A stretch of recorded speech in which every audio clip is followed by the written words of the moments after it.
President Biden is set to speak to union leaders today amid the ongoing NATO summit that's underway in Washington. And former President Donald Trump is challenging President Biden to another debate this week. Good morning. I'm Corva Coleman from NPR News, and here are today's top stories. The NATO summit is underway in Washington. NATO leaders, including President Biden, will hold a key work session today.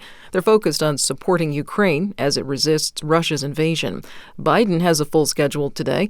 NPR's Tamara Keith reports he'll also speak to a meeting of union leaders. Biden is stopping by the AFL-CIO Executive Council meeting. The Labor Federation represents more than 12 million workers in the U.S. from 60 different affiliated unions. It endorsed the Biden-Harris ticket early and has been vocal in standing by the president, even after his disastrous debate performance last month.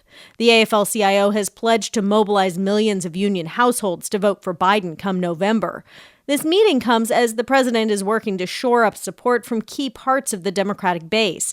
In the next several days, he will also be speaking at the NAACP National Convention and the Unidos U.S. Annual Conference. Tamara Keith, NPR News. Former President Donald Trump was at one of his golf clubs near his Florida home yesterday. He is challenging President Biden to another debate this week. I'm officially offering Joe the chance to redeem himself in front of the entire world. Trump also challenged Biden to a golf match. The Biden campaign said that the president doesn't have time for, quote, Trump's weird antics. A spokesman said the campaign would challenge Donald Trump to follow the law, but, quote, he breaks it. Former Republican presidential candidate Nikki Haley has released her presidential delegates. Nearly 100 delegates were pledged to vote for her at the upcoming Republican National Convention. She is urging them now to support Trump. Haley was not invited to go to the convention. However, she says it is still a time for unity. The Montana Supreme Court will hear oral arguments today in a climate case brought against the state by young people. Montana Public Radio's Ellis Julin has more. The state of Montana is appealing a lower court ruling that sided with the 16 youth plaintiffs.